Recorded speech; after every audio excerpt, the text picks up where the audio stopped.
നമസ്കാരം. എല്ലാ മലയാളികൾക്കും ജനമനസ്സിലേക്ക് വീണ്ടും സ്വാഗതം.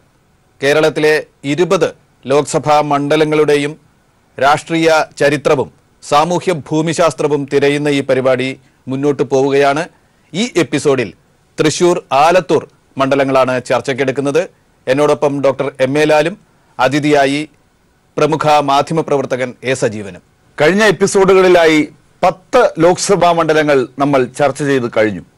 ഇനിയുള്ള 10ന്റെ തുടക്കം കേരളത്തിന്റെ സാംസ്കാരിക തലസ്ഥാനത്ത് നിന്ന് തന്നെയാണ്. തൃശൂർ ലോക്സഭാ മണ്ഡലവും ആലത്തൂരിലേക്കും എത്തുമ്പോൾ ഏറ്റവും ആദ്യം തൃശ്ശൂരിലേക്കാണ് നമുക്ക് പോകേണ്ടത്. തൃശ്ശൂരിന്റെ ചരിത്രം നമുക്കൊന്ന് നോക്കുന്നതിന് മുമ്പായി എന്താണ് 2014 സംഭവിച്ചത് എന്നൊന്ന് നോക്കാം.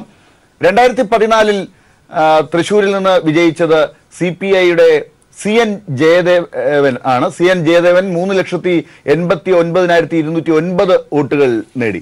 KP ധനപാലൻ ചാലക്കുടിയിൽ നിന്ന്, അതായത് പഴയ ചാലക്കുടിയിൽ നിന്ന് ധനപാലൻ തൃശ്ശൂരിലേക്ക് വരേണ്ടി വന്ന സാഹചര്യമാണ് അന്നുണ്ടായത്.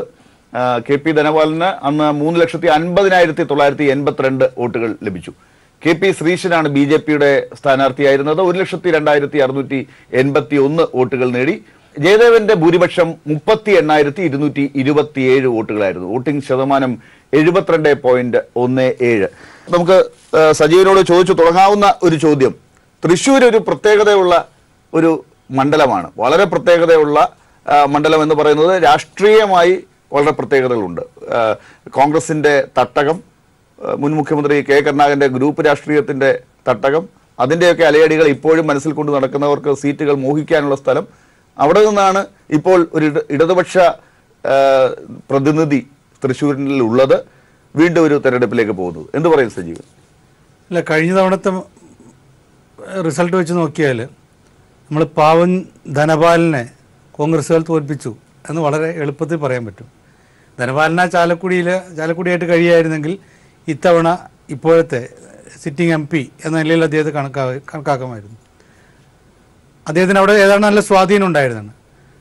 അദ്ദേഹത്തിൻ്റെ താല്പര്യത്തെയാണ് തൃശ്ശൂരിലേക്ക് വന്നതെങ്കിൽ പോലും അദ്ദേഹത്തിൻ്റെ ഒരു അതിമോഹം കൊണ്ടെന്ന് പറയാം. അതല്ല സംഭവിച്ചത്. ധനപാലൻ ഞാൻ സ്വസ്ഥമായിട്ട് ചാലക്കുടിയിൽ ഇരിക്കാം എന്ന് വിചാരിക്കുമ്പോൾ ധനപാലനെ ഉന്തിത്തള്ളി അവിടെ നിന്ന് മാറ്റിയിട്ട് തൃശ്ശൂരിൽ കൊണ്ടിട്ടു. 2 സീറ്റ് കളഞ്ഞ ഒരു 2 സീറ്റ് കൊണ്ട് കളയായിരുന്നു. ചാലക്കുടിയുടെ മോഹമാണ് ഈ തൃശ്ശൂരിലേക്ക് എത്തിച്ചത്. അപ്പോൾ ചാലക്കുടി കിട്ടാന്നല്ല, തൃശ്ശൂരിൽ തോൽക്കും എന്ന് ഉറപ്പുള്ള സ്ഥാനാർത്ഥി അപ്പുറത്ത് PC ചാക്കോ. അതാണ് നേരത്തെ ലാല് പറഞ്ഞൊരു കാര്യമുണ്ട്. കോൺഗ്രസിൽ കരുണാകരൻ ഉണ്ടാക്കിയിട്ട ഒരു വലിയൊരു വിത്തുണ്ട്. ആ ഗ്രൂപ്പ് പോരാട്ടത്തിന്റെ വിത്ത് അത് വളർന്ന് അവസാനം കൊലപാതകത്തിലേക്ക് വരെ എത്തിയ സ്ഥലമാണ് തൃശ്ശൂർ. ആ തൃശ്ശൂരിൽ ഉറപ്പാണ് ഒരാളെ രാഷ്ട്രീയമായി കൊല്ലണമെങ്കിലും ഒരാളെ ശാരീരികമായി കൊല്ലണമെങ്കിലും അതൊക്കെ ഗ്രൂപ്പുകാർക്ക് എളുപ്പമാണ്. ഇപ്പൊ LDF സ്ഥാനാർത്ഥിയായി രാജാജി മാത്യു തോമസ്. കോൺഗ്രസിന് ഇപ്പോഴും സ്ഥാനാർത്ഥി ആയിട്ടില്ല. സുധീരന്റെ പേര് പറഞ്ഞു കേൾക്കുന്നു എന്നല്ലാതെ 2 പേര് പറഞ്ഞു കേൾക്കുന്നു. സുധീരന്റെ പേരും പ്രതാപന്റെ പേരും പറയും. ഈ 2 പേരും അവിടെ ഗ്രൂപ്പ് പോരാട്ടത്തിന് ഇരകളായിട്ടുള്ള ആളുകളോടാണ്. പ്രതാപനോട് വലിയ താല്പര്യമൊന്നുമില്ല. കാരണം 2 ഗ്രൂപ്പുകാർക്കും അത്ര ഇഷ്ടമില്ല. സുധീരൻ നമുക്കറിയാവുന്നല്ലേ, ഒരു KPCC പ്രസിഡന്റായിട്ട് വന്നിട്ട് എങ്ങനെയൊക്കെ 2 ഗ്രൂപ്പുകാരും അദ്ദേഹത്തെ പരാജയപ്പെടുത്താൻ ശ്രമിച്ചു.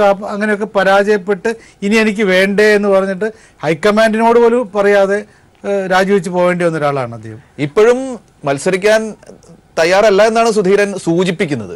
അല്ല, അത് സുധീരന്റെ ഒരു രാഷ്ട്രീയ തന്ത്രം. കാരണം സുധീരൻ പലപ്പോഴും ചെയ്യുന്നൊരു കാര്യമാണിത്.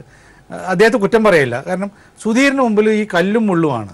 ഈ കല്ലും മുള്ളും ഒക്കെ എടുത്ത് മാറ്റിയിട്ട് നടന്നു പോകുക എന്ന് പറയുന്നത് സുധീരൻ അത്ര എളുപ്പം. ഇത് സുധീരൻ കാരണം സ്ഥാനാർത്ഥിയായി കഴിഞ്ഞിട്ട് പിന്നീട് ഇതെല്ലാം പെറുക്കി മാറ്റാനുള്ള സമയം ഉണ്ടാവില്ല. അപ്പോൾ ഇത് ഹൈക്കമാൻഡ് കർക്കശമായിട്ടുള്ള നിർദ്ദേശം കൊടുക്കുന്നു.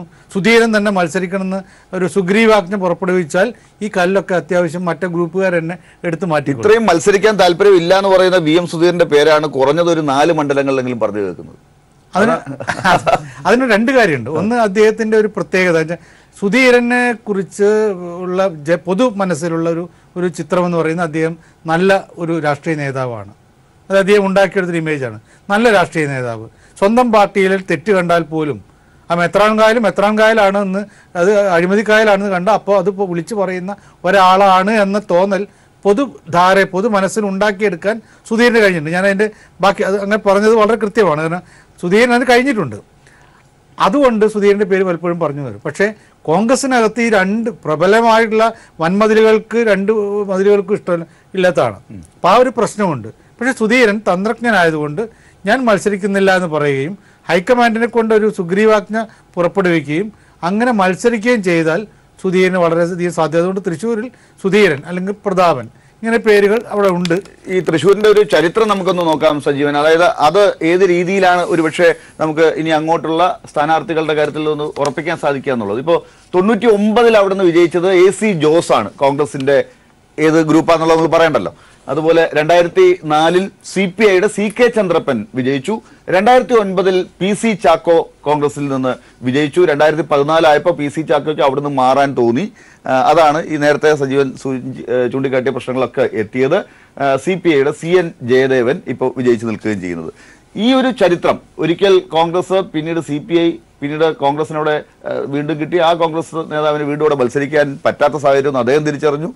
CPIക്ക് കിട്ടി. ഇപ്പൊ CPIക്ക് നല്ലൊരു മുഖം വീണ്ടും രാജാജി മാത്യുവിലൂടെ വന്ന് നിൽക്കുന്ന ഒരു സമയം കൂടിയാണ്. ഒരു സാധ്യത എങ്ങനെയാണ് താങ്കൾ പറയുക? ഇതിലിപ്പോൾ നമ്മൾ ഇത് നോക്കിയാൽ 99 ജോസ് കോൺഗ്രസ് അല്ലെങ്കിൽ UDF, 2004 LDF, 2009 UDF, 2014 LDF.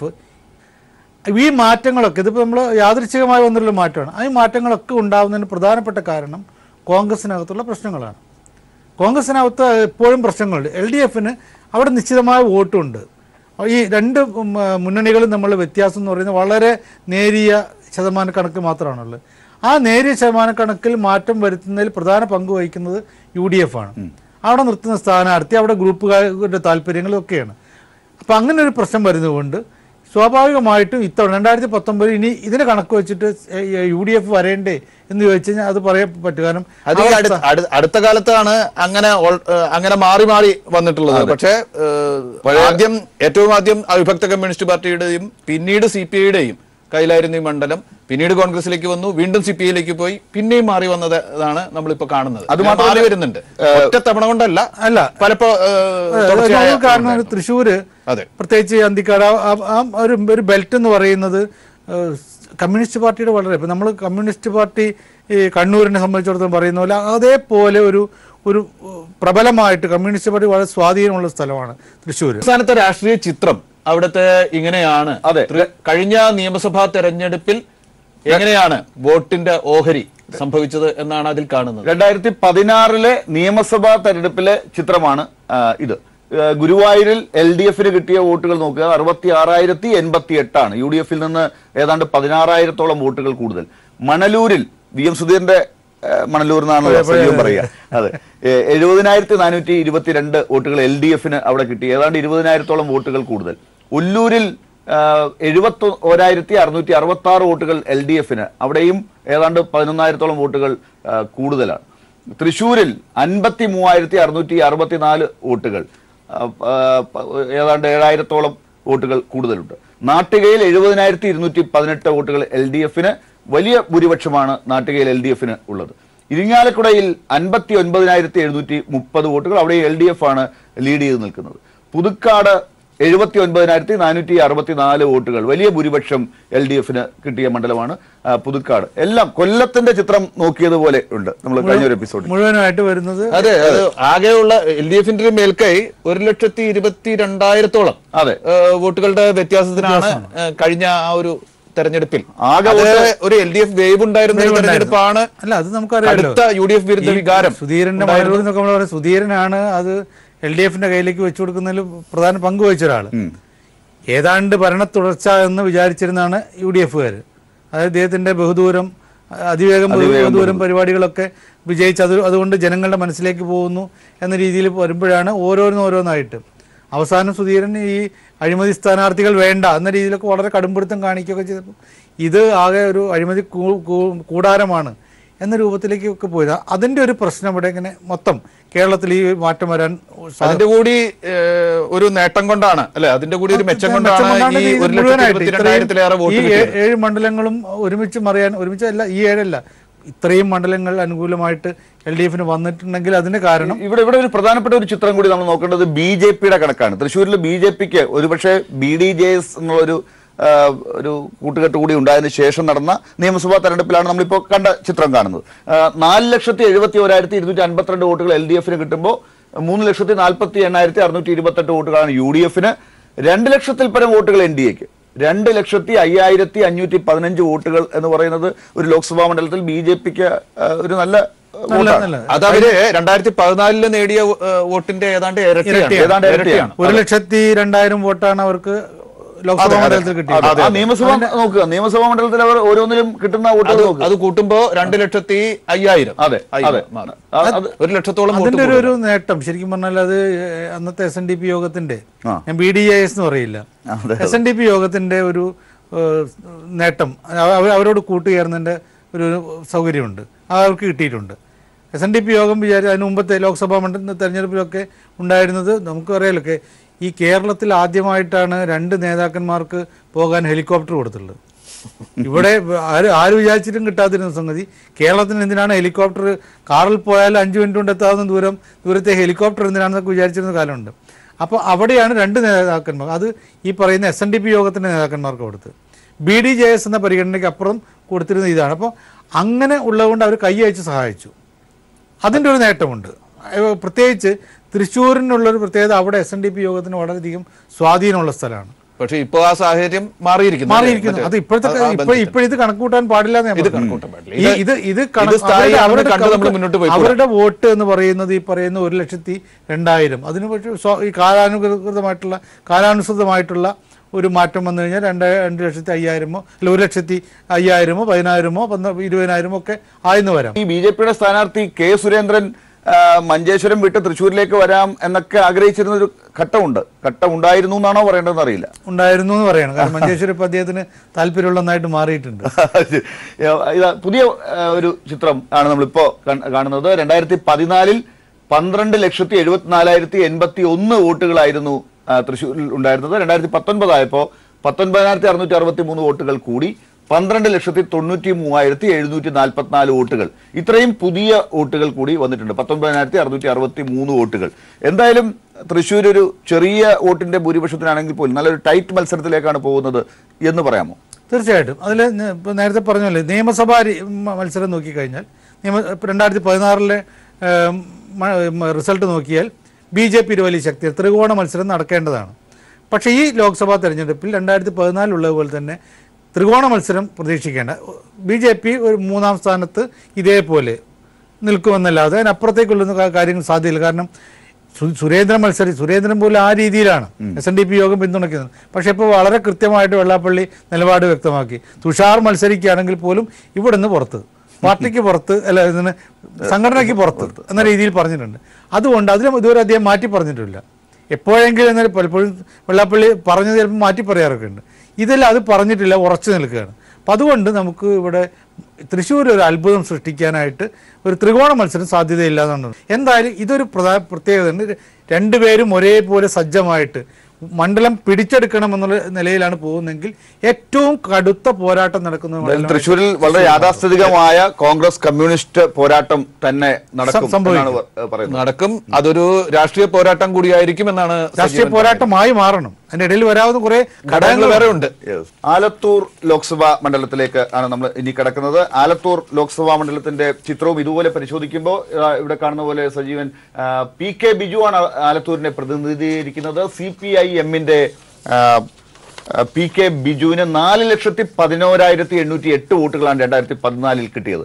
ഷീബയാണ് അദ്ദേഹത്തിനെതിരായി മത്സരിച്ചത്. കോൺഗ്രസിന്റെ ഷീബയ്ക്ക് 3,74,496 വോട്ടുകൾ കിട്ടിയപ്പോൾ BJPയുടെ ഷാജുമോൻ വട്ടേക്കാട്ടിന് 87,803 വോട്ടുകളാണ് കിട്ടിയത്. ബിജുവിന്റെ ഭൂരിപക്ഷം 37,312. വോട്ടിംഗ് ശതമാനം 76.41 ഒറ്റ നോട്ടത്തിൽ PK ബിജു, നേരത്തെ രാജേഷിന്റെ കാര്യം പാലക്കാട് പറഞ്ഞതുപോലെ PK ബിജു ആലത്തൂർ എന്ന രീതിയിലേക്ക് ഒരു സ്റ്റാമ്പ് ചെയ്യപ്പെട്ടിട്ടുണ്ട്. അത് ഒരു മാറ്റം തുടക്കത്തിലും മാധ്യമങ്ങൾ പറഞ്ഞതല്ല. അങ്ങനെ ചർച്ച തുടങ്ങാമോ ഇപ്പോൾ ആലത്തൂരിനെ കുറിച്ച് പറയുമ്പോൾ? ഒരിക്കൽ പോലും മണ്ഡലത്തെ തിരിഞ്ഞു നോക്കിയില്ല, ആളുകളെ തിരിഞ്ഞു നോക്കില്ല, ആളുകളോട് മോശമായിട്ട് ചില ആളുകളുണ്ട്. ചെന്നിട്ട് അദ്ദേഹത്തെ കണ്ടിട്ട് ചില ഇപ്പോഴുള്ള MLA-മാരെ കുറിച്ചും ചില MP-മാരെ കുറിച്ചൊക്കെ പറഞ്ഞു പോയാൽ അദ്ദേഹത്തെ കാണില്ല. നേരത്തെ ഉള്ളൊരു MP ഉണ്ട്, ഞാൻ വരുന്ന കോഴിക്കോട്ട് എന്നുള്ളൊരു പണ്ട് കേൾക്കളി, ഇപ്പോൾ ആള് പേരൊന്നും ഞാൻ പറയില്ല. അദ്ദേഹത്തിൻ്റെ അടുത്ത് അദ്ദേഹം ജയിക്കാനായിട്ടൊക്കെ ഇങ്ങനെ വന്നിട്ട് തൊഴുതൊക്കെ പോകും. പക്ഷേ MP ആയാലും അദ്ദേഹത്തെ കാണണമെങ്കിൽ നടക്കില്ല. പിന്നീട് അങ്ങനെയൊക്കെ പറഞ്ഞപ്പോൾ അദ്ദേഹം അവസാനം ഒരു ഓഫീസ് തുടങ്ങി. ഓഫീസിലുള്ള അസിസ്റ്റൻ്റ് ഉണ്ടാവുന്നല്ലാതെ MP ഒരിക്കലും അവിടെ ഉണ്ടാവില്ല. കടലാസ് വാങ്ങി വെക്കും, ഇത് MP-യുടെ കയ്യിൽ എത്തുന്നുണ്ടോ ഇല്ല എന്നുള്ളത് അറിയില്ല. അപ്പം അങ്ങനെ ഒരു അതല്ല ബിജു. ആള് ജനങ്ങളെ കാണാത്ത MP അല്ല, ജനങ്ങളുമായിട്ട് സംവദിക്കാത്ത MP അല്ല, ചീത്തപ്പേര് ഇല്ലാത്ത ഒരു MP ആണ്. ആലത്തൂരിന്റെ ഒരു പ്രത്യേകത നമുക്കറിയാം സജീവൻ. 99 മുതൽ നമ്മൾ നോക്കുമ്പോൾ ഒറ്റപ്പാലമായിരുന്നു ആലത്തൂർ. അന്ന് S. അജയകുമാറാണ് 99-ൽ CPIM-നെ പ്രതിനിധീകരിച്ച് വിജയിച്ചത്. 2004-ൽ വീണ്ടും അജയകുമാർ തെരഞ്ഞെടുക്കപ്പെട്ടു ഒറ്റപ്പാലത്ത് നിന്ന് CPIM പ്രതിനിധിയായി. 2009-ലും 2014-ലും PK ബിജു. അതായത് 99 മുതൽ ഇങ്ങോട്ടുള്ള തെരഞ്ഞെടുപ്പുകളിൽ ഇടതുപക്ഷത്തിന്റെ മണ്ഡലമാണ്. ഒരു കാലഘട്ടത്തിൽ ഇന്ത്യയുടെ രാഷ്ട്രപതിയായിരുന്ന ശ്രീ KR നാരായണൻ പ്രതിനിധീകരിച്ച കോൺഗ്രസിന് വേണ്ടി വിജയിച്ച ആ മണ്ഡലമാണ് കഴിഞ്ഞ 4 പൊതു തെരഞ്ഞെടുപ്പുകളിലും ഇടതുപക്ഷത്തിന്റെ കൂടെ. ഇതിലും കോൺഗ്രസിൽ നിന്ന് മാറി ഇടതുപക്ഷത്തേക്ക് വന്ന ഒരു ചരിത്രമാണ് ഇതിനും ഉള്ളത്. K. കുഞ്ഞമ്പു ഉണ്ടായിരുന്നു, KR നാരായണൻ ഉണ്ടായിരുന്നു, പിന്നീട് AK ബാലൻ വരുന്നു, ശിവരാമൻ വരുന്നു, അജയകുമാർ വരുന്നു. അജയകുമാറും കഴിഞ്ഞിട്ടാണ് ബിജുവിലേക്ക് എത്തുന്നത്. അങ്ങനെ ഒരു മാറ്റത്തിന്റെ ചരിത്രം ഉള്ളൊരു മണ്ഡലം. വീണ്ടും PK ബിജു ആണ്. അതെ, അതിൽ നോക്കേണ്ട ഒരു കാര്യം, നമ്മൾ ചിന്തിക്കേണ്ട ഒരു കാര്യം, സ്ഥാനാർത്ഥിയുടെ ഒരു പ്രത്യേകത ഉണ്ട്.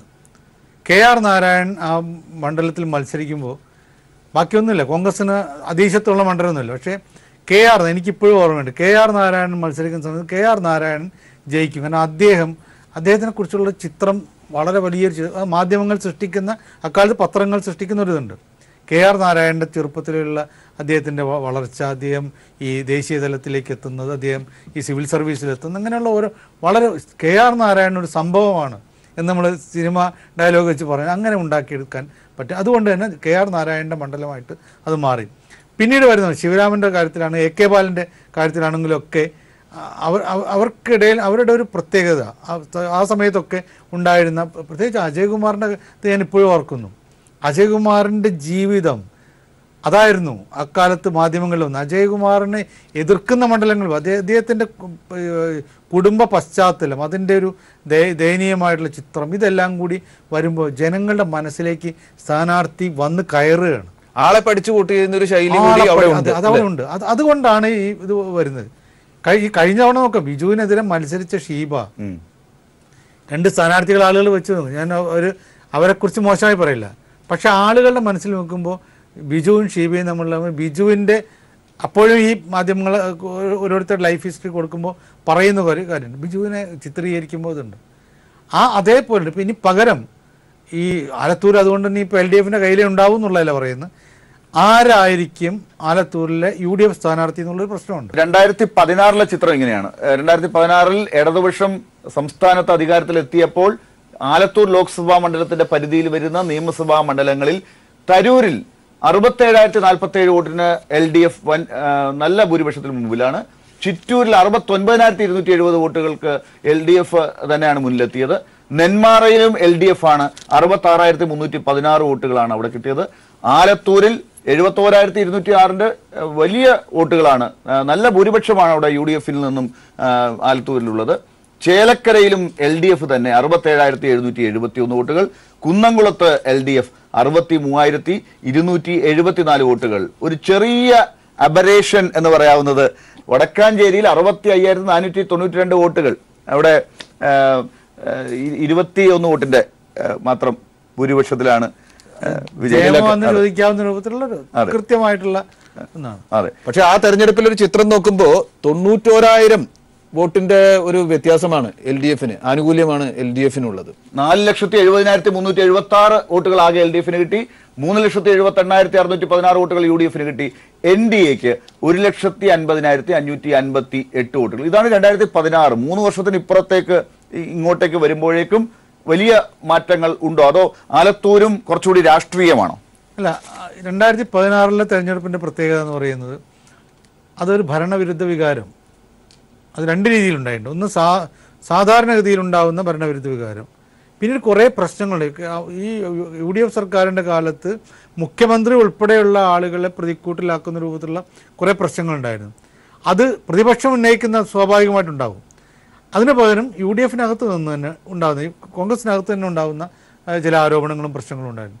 അതിൻ്റെ ഒരു റിസൾട്ട് കൂടി നമ്മൾ കാണുന്നത് ഈ മാറ്റം എന്ന് പറയുന്നത് 2016 ഇത്രയധികം വോട്ട് അല്ലെങ്കിൽ ഇത്രയധികം സീറ്റുകൾ എൽ ഡി എഫിന് കിട്ടുന്നതിൻ്റെ ഒരു പ്രത്യേകത അതായിരുന്നു. അതേ രീതിയിൽ ഒരു പാറ്റേൺ 2009 പ്രതീക്ഷിച്ചിട്ട് കാര്യമില്ല.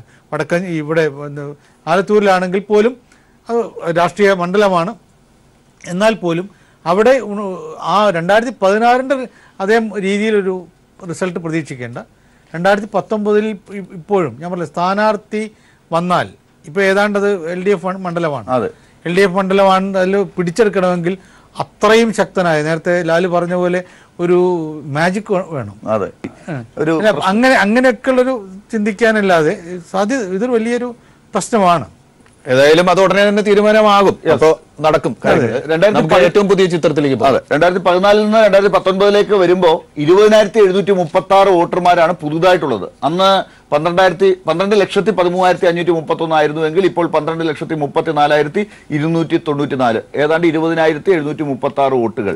ഈ വോട്ടുകൾ വിചാരിച്ചാൽ തന്നെ വേണമെങ്കിൽ തീർച്ചയായും കഴിഞ്ഞ തവണ 37,000 ഭൂരിപക്ഷം ഉള്ളൊരു മണ്ഡലമാണ്. 20,000 പുതിയ ആളുകൾ വോട്ട് ചെയ്യുന്നു. ഈ പുതിയ വോട്ടർമാർ 20,000 പുതിയ ആളുകൾ എന്ന് പറയുന്നത് നമ്മൾ ഒരു പക്ഷത്തേക്ക് ഒരിക്കലും ഉണ്ടാവില്ല. എങ്കിലും ഈ 37,000 വോട്ടിന്റെ ഭൂരിപക്ഷമൊക്കെ ഒറ്റയടിക്ക് മറിഞ്ഞുപോയ സ്ഥലങ്ങളുണ്ട്. നമ്മൾ അതുകൂടി നോക്കണം. അത് അങ്ങനെയുള്ള കുറെ മണ്ഡലങ്ങളുണ്ട്. ഇപ്പോൾ വടകരയിൽ മുല്ലപ്പള്ളി രാമചന്ദ്രൻ ഉണ്ടായിരുന്ന ഒറ്റയടിക്ക് അനുകൂല സാഹചര്യങ്ങൾ ഉണ്ടായിട്ട് പോലും അങ്ങ് കുറഞ്ഞിട്ട് ഇടിഞ്ഞു വീഴുക എന്നിട്ടില്ല. അതെ. അപ്പൊ അങ്ങനെയുള്ള ഒരു തരത്തിലേക്ക് പോയത്. അപ്പൊ അതുകൊണ്ട് ഈ 37,000 ഒരു വലിയ പ്രശ്നമൊന്നുമില്ല. 37,000 എങ്ങനെ മറികടക്കാന്നുള്ളത് 37,000 മറികടക്കാൻ സ്ഥാനാർത്ഥിയെ പ്രധാന ഘടകമാണ്. അപ്പുറത്ത് ആലത്തൂരിൽ പകരം ഡോക്ടർ പി കെ ബിജുവിന് പകരം എന്നുള്ളത് കൃത്യമായി രാഷ്ട്രീയമായി വെക്കാൻ ഇപ്പോഴും യു ഡി എഫിനായിട്ടില്ല. അങ്ങനെ ഒരു ഉത്തരം കൊടുക്കാനായിട്ടില്ല. അത് ഇനി പ്രചരണത്തിന് മുമ്പ് എത്തണം. അതിന് അവർ ഒരു ശക്തമായ പ്രചരണം നടത്തിയിട്ട് കാര്യമില്ല. അവിടെ വെക്കുന്ന സ്ഥാനാർത്ഥി ബിജു വളരെ മോശക്കാരനാണ്, ബിജു ശരിയല്ല, MP കൊള്ളില്ല എന്ന് ഒരാൾക്കും പറയാൻ പറ്റില്ല. അപ്പോൾ അങ്ങനെയുള്ളിടത്തും 37,000 അവിടെയാണ് NPC 37,000 ഭൂരിപക്ഷവും ഉണ്ട്. കുറേ ആളുകളും പുതുതായിട്ട് വന്നിട്ടുണ്ട്. ഇങ്ങനൊരു സ്ഥലത്ത് എന്തായാലും കുറച്ച് വിയർത്ത് പണിയെടുത്താൽ മാത്രമേ UDF എന്തെങ്കിലും പ്രതീക്ഷയുള്ളൂ. എന്തായാലും തൃശ്ശൂർ പോലെ തന്നെ ഒരു ബൈപ്പോളാർ ചിത്രമാണ് ആലത്തൂരിലും. ഒരു ത്രികോണ മത്സരത്തിന്റെ ഒരു സാധ്യതയും ഇല്ലാത്ത ആലത്തൂർ. ത്രികോണ മത്സരം സാധ്യത തീരെയില്ല. അതെ. NPC നമുക്ക് ആലത്തൂരോടുകൂടി നമുക്ക് ഈ എപ്പിസോഡ് അവസാനിപ്പിക്കാം എന്നാണ് തോന്നുന്നത്. തൃശ്ശൂരും ആലത്തൂരും തന്ന ചിത്രം തന്നെയാകുമോ ഇനിയുള്ള 8 മണ്ഡലങ്ങളിലേക്ക് ചെല്ലുമ്പോൾ എന്നതും നമുക്ക് നോക്കേണ്ടതുണ്ട്. സ്ഥാനാർത്ഥികളൊക്കെ വന്നുകൊണ്ടിരിക്കുകയും പലയിടത്തും ഉറപ്പിക്കപ്പെടുകയും ചെയ്തിരിക്കുന്ന സാഹചര്യത്തിൽ ഇനിയുള്ള മണ്ഡലങ്ങൾ വടക്കോട്ട് പോകുന്തോറും എന്താകുമെന്ന് അടുത്ത ദിവസങ്ങളിൽ നമുക്ക് പരിശോധിക്കാം. ഇന്നത്തെ ഈ ചർച്ചയിൽ പങ്കെടുത്ത ശ്രീ സജീവിന് നന്ദി. ഒപ്പം എന്നോടൊപ്പം ചേർന്ന NPCക്കും നന്ദി. നമസ്കാരം.